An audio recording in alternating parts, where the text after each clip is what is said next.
നമസ്കാരം. ഇൻഫർമേഷൻ മീഡിയയുടെ പുതിയൊരു വീഡിയോസിലേക്ക് എല്ലാ കൂട്ടുകാർക്കും ഒരിക്കൽ കൂടി സ്വാഗതം. ഇന്ന് തിങ്കളാഴ്ച 1600 രൂപ പെൻഷൻ ലഭിച്ച ആളുകൾക്കുള്ള വളരെ വിശദമായ വീഡിയോ ആണ്. ഇന്ന് പെൻഷൻ ലഭിച്ച ആളുകളും അതുപോലെ തന്നെ ഇന്ന് പെൻഷൻ ലഭിക്കാത്ത ആളുകളും വീഡിയോ മുഴുവനായിട്ട് കാണാൻ ശ്രമിക്കുക. അവർക്ക് വേണ്ടിയിട്ടുള്ളൊരു വീഡിയോ ആണ്. അതിനു മുമ്പായി ഇൻഫർമേഷൻ മീഡിയയുടെ വീഡിയോസ് നിങ്ങൾ ആദ്യമായിട്ടാണ് കാണുന്നതെങ്കിൽ ചാനൽ സബ്സ്ക്രൈബ് ചെയ്യുക. ഒരു തരത്തിലുള്ള മതരാഷ്ട്രീയ കാര്യങ്ങൾ നമ്മുടെ ചാനൽ വരുന്നതില്ല. ഗവൺമെൻറ്റിന് ലഭിക്കേണ്ട സേവനങ്ങൾ, ആനുകൂല്യങ്ങൾ, അറിയിപ്പുകൾ എന്നിവയെക്കുറിച്ച് മാത്രമായിരിക്കും വീഡിയോസ് വരുന്നത്. ശ്രദ്ധിക്കുക, ഗവൺമെൻറ് സേവനങ്ങളിൽ എപ്പോൾ വേണമെങ്കിലും പുതിയ മാറ്റങ്ങൾ വരാം. അതുകൊണ്ട് തന്നെ ഏറ്റവും പുതിയ അറിയിപ്പുകളും ഏറ്റവും പുതിയ നിർദ്ദേശങ്ങളും ലഭിക്കാൻ തൊട്ടടുത്ത ബെല്ലൈക്കൺ കൂടി ക്ലിക്ക് ചെയ്യുക. 1600 രൂപ പെൻഷൻ ലഭിച്ച ആളുകൾ ശ്രദ്ധിക്കുക. അവർ അനർഹമായിട്ടാണ് പെൻഷൻ കൈപ്പറ്റിയതെങ്കിൽ അവർ 18% പലിശയോട് കൂടി തന്നെ ആ പണം തിരിച്ചടയ്ക്കേണ്ടി വരും. പല ആളുകൾക്കും അറിയില്ല നമ്മൾ അനർഹമായിട്ടാണോ അല്ലെങ്കിൽ അവകാശമായിട്ടാണോ പെൻഷൻ വാങ്ങുന്നതെന്ന്. സർക്കാരിൻ്റെ ഏറ്റവും പുതിയ നിർദ്ദേശം അനുസരിച്ച് 1000 സ്ക്വയർ ഫീറ്റിന് മേലെ വീട്ടിൽ താമസിക്കുന്ന ആളുകളാണെങ്കിൽ അവർക്ക് പെൻഷൻ അർഹതയില്ല. അവർ അനർഹമായിട്ട് പെൻഷൻ കൈപ്പറ്റുമെന്നാണ് സർക്കാർ കണക്കാക്കുന്നത്.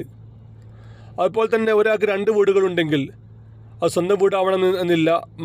മക്കളോ അല്ലെങ്കിൽ മരുമക്കളോ എടുത്ത വീട് സ്വന്തം സ്ഥലത്ത് സ്വന്തം പേരിലാണെങ്കിൽ അവർക്കും പെൻഷൻ അർഹതയില്ല.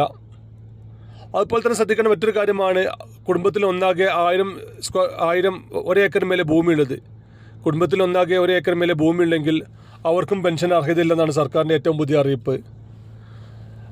അതുപോലെ തന്നെയാണ് 4 ചക്ര വാഹനമുള്ള ആളുകളാണെങ്കിൽ, കുടുംബത്തിൽ ആർക്കെങ്കിലും 4 ചക്ര വാഹനമുണ്ടെങ്കിൽ അവർക്കും പെൻഷൻ അർഹതയില്ലെന്നാണ് സർക്കാർ പുതിയ അറിയിപ്പായി പറഞ്ഞിരിക്കുന്നത്.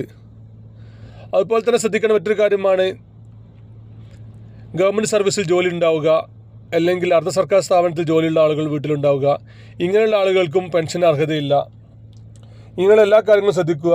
അനർഹമായിട്ടാണ് പെൻഷൻ കൈപ്പറ്റിയത് എങ്കിൽ അവർ 18% പലിശയോട് കൂടി ഏകദേശം 300 രൂപ അധികം കൂടി തിരിച്ചടയ്ക്കേണ്ടി വരും സർക്കാരിന് ശ്രദ്ധയിൽപ്പെട്ട് കഴിഞ്ഞാൽ. അപ്പോൾ പെൻഷൻ വാങ്ങുന്ന എല്ലാ ആളുകളും അവർ അനർഹമായിട്ടാണ് കൈപ്പറ്റുന്നതെന്ന് ഉറപ്പുവരുത്തുക. അല്ലാത്ത പക്ഷം അവർക്ക് ഫൈൻ അടയ്ക്കേണ്ടി വരും. അങ്ങനെയുള്ള ആളുകൾ എത്രയും പെട്ടെന്ന് തന്നെ പഞ്ചായത്തിൽ ഈ കാര്യം രേഖാമൂലം അറിയിച്ച് അവരുടെ പെൻഷൻ നിർത്താനുള്ള അപേക്ഷ കൊടുക്കണം. അതുപോലെ തന്നെ ഇന്ന് പെൻഷൻ ലഭിക്കാത്ത പല ആളുകളുമുണ്ട്. 1600 രൂപ ലഭിക്കാത്ത പല ആളുകളുമുണ്ട്. അങ്ങനെയുള്ള ആളുകൾ എന്ത് കാരണം കൊണ്ടാണ് പെൻഷൻ തടഞ്ഞതെന്ന് അന്വേഷിക്കുക. ഒന്നുകിൽ പെൻഷൻ പോർട്ടൽ വഴിയോ അല്ലെങ്കിൽ പഞ്ചായത്തിൽ നേരിട്ടോ ചെന്ന് അന്വേഷിക്കുക. എന്ത് കാരണം കൊണ്ടാണ് തങ്ങളുടെ പെൻഷൻ കിട്ടാത്തത് അല്ലെങ്കിൽ തടഞ്ഞു വെച്ചതെന്നുള്ളത്. അത് പല കാരണങ്ങൾ കൊണ്ടുമായിരിക്കാം. എന്ത് കാര്യങ്ങളെന്ന് അന്വേഷിച്ച് അതിനുള്ള മറുകാര്യങ്ങൾ ചെയ്യുക. ഇതിൽ പകുതി പേർക്കും പെൻഷൻ കിട്ടാത്തത് മസ്റ്ററിങ് ചെയ്യാത്തത് മൂലമാണ്. അതുപോലെ തന്നെ പല കാരണങ്ങൾ കൊണ്ട് എന്ത് കാര്യങ്ങളെന്ന് കറക്റ്റ് അന്വേഷിച്ച് അതിനുള്ള കാര്യങ്ങൾ ചെയ്ത് കഴിഞ്ഞാൽ തുടർന്നും അവർക്ക് പെൻഷൻ ലഭിക്കും. അല്ല, മുകളിൽ പറഞ്ഞതുപോലെ അനർഹമായിട്ടാണ് അവർക്ക് പെൻഷൻ കൈപ്പറ്റിയതെങ്കിൽ അവർക്ക് പിന്നീടൊന്നും ചെയ്യാൻ സാധിക്കില്ല. വീഡിയോ ഇഷ്ടപ്പെട്ടെന്ന് കരുതുന്നു. ഇതുപോലത്തെ ഇൻഫോർമേറ്റീവ് വീഡിയോ ലഭിക്കാൻ ചാനൽ സബ്സ്ക്രൈബ് ചെയ്യുക. തൊട്ടടുത്തുള്ള ബെല്ലൈക്കൺ കൂടി ക്ലിക്ക് ചെയ്യുക. ഈ പുതിയ വീഡിയോസുമായി കാണാം. നന്ദി, നമസ്കാരം.